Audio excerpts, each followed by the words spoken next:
On this episode, Fire Resurgent, raining SpaceX Debris, and Putin on Trump.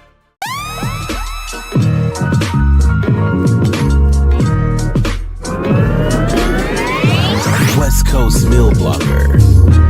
With the latest news and conflicts around the world, shaping your reality.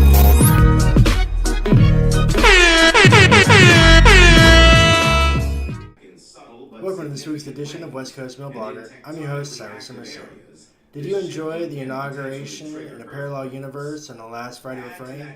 Please comment below. On Burrow Descent, the Lords of Hemp miniseries wraps up this week. As I mentioned last week, we're going to start airing Pandemic Manifesto on Wednesdays, starting in March. These officially framed journal entries that begin on March 8, 2020, are not about a businessman. They were written by me while employed as news producer for a CBS affiliate. This collection of writing champions the taboo topic of hemp CBD as a treatment for COVID-19. At this time, vaccinations were not available, while the FDA strongly opposed CBD. Today, CBD is available in many niche markets without FDA approval, after controversial vaccines were approved at warp speed, sending billions of taxpayer dollars to Big Pharma. Now we're learning more about Fire Resurgence in California with AI correspondent Elijah James back home in Sacramento. Elijah, can you give us an update on fires in your state? Reporter Elijah James, Sacramento, California. Yes, Cyrus, the two major fires we've been reporting on have really died down. According to CAL FIRE, the Palisades fire has been held to a little more than 23,000 acres with containment up to 90%. Meanwhile, the deadly Eaton fire rose to more than 14,000 acres. Fortunately, containment has also increased on that fire all the way to 95%. Strong Santa Ana winds this last week helped to ignite at least 3 new fires in the region. Hughes Fire sparked on January 22nd in Los Angeles County, growing to more than 10,000 acres. It's now 92% contained. On the 23rd, 2 fires broke out. The small Laguna Fire in Ventura County stopped at 83 acres with 98% containment, and the more troublesome Border 2 Fire. The Border 2 Fire is in San Diego County, burning more than 6,500 acres, and it's only 10% contained. 3 zones remain under evacuation orders. Rainfall last night has helped to decrease the intensity of this fire. Right now, fire crews are working in steep terrain to put down hotspots. Everyone's praying they can gain control of this last fire so crews can rest after battling blazes for nearly 20 straight days. Back to you, Cyrus. Thanks again, Elijah. With fires burning right now in California, the rest of the West Coast is bracing for another round of forest fires this year, including Oregon, a state forced to pay more than $350 million in 2024, well above budgeted cost, according to Ashland.News. President Trump visited Los Angeles this week, where he met with a humbled governor, to put it nicely. Trump also took aim at the city's mayor, both Democrats, and as we've been reporting, the rebuild looks to become political, with some of the most valuable property in the world now vacant. Meanwhile, Musk keeps launching fire into the sky in Texas, where environmental regulations are pro-business. Yet as Olivia Montgomery reports, he's getting into hot water because of his Inauguration Day mishap, turning his critics into enemies. Olivia. Check 1, check 2, check. Reporter Olivia Montgomery, Salem, Oregon. Reporter Olivia Montgomery, Salem, Oregon. Raining SpaceX debris raises impact fears as Musk ascends alongside Trump. For residents concerned about SpaceX operations in Cameron County, Texas, the year opened with a familiar feeling of regulatory impunity.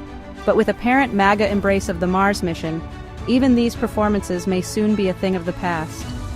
This story by Gage Davila originally appeared on Deceleration's website January 21st, 2025, and has been cherry-picked.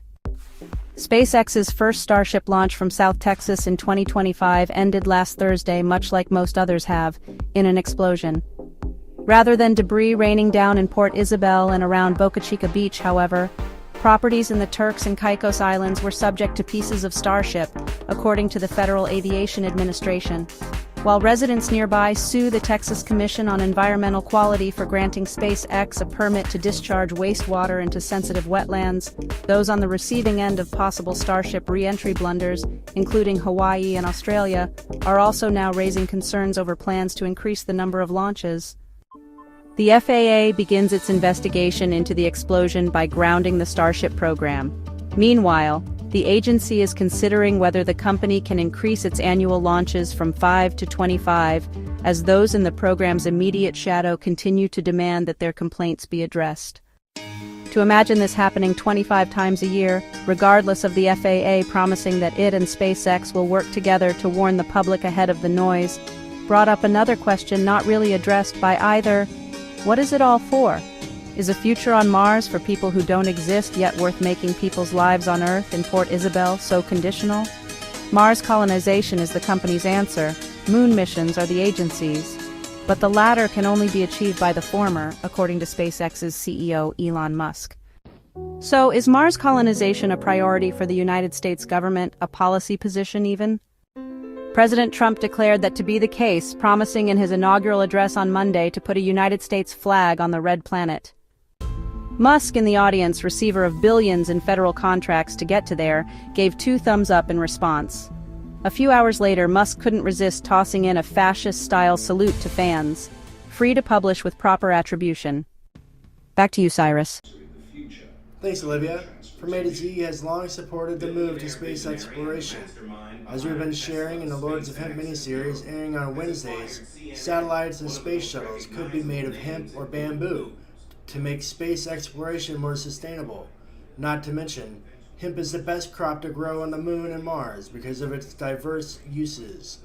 While we've noticed Musk and Trump taking different sides of the same issue to suffocate Democrat talking points, most recently on a $500 billion AI project, there is a possibility the owners of Truth Social and X could turn on each other as this presidential term plays out.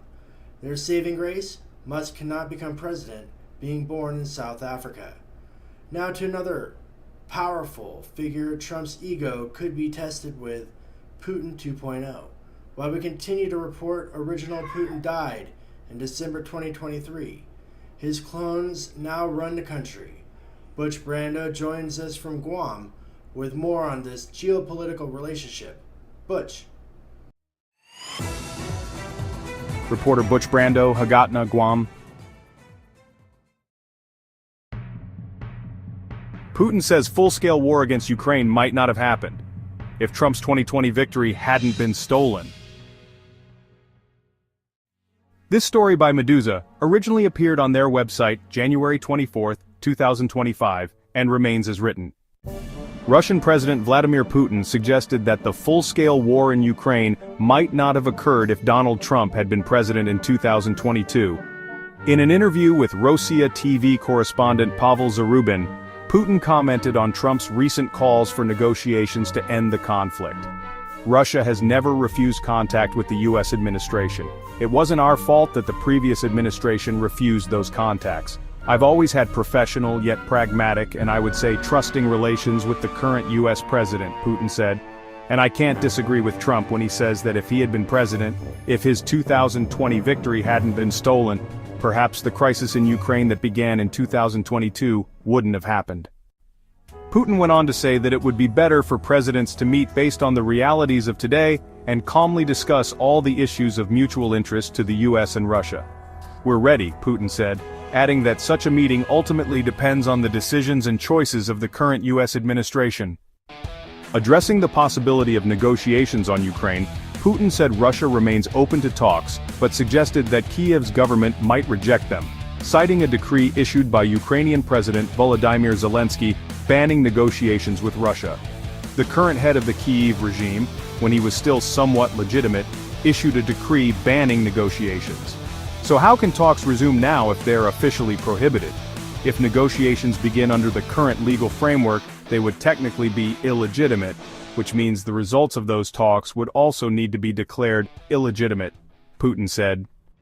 Open access granted by Medusa on war-related content. Back to you, Cyrus.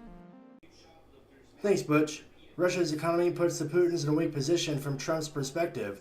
However, the opportunity to score a victory with peace would allow for favorable terms that Putin's might enjoy. This is all possible because of nuclear weapons. Otherwise, NATO would destroy the largest country on the planet. This allows Russia to play the victim after starting a fight. We hope you enjoyed this episode of West Coast Milblogger. Remember to subscribe, like, and share. Keep it safe out there. Next up, Burrow Descent this Wednesday at noon, as the Lords of Hemp limited series concludes.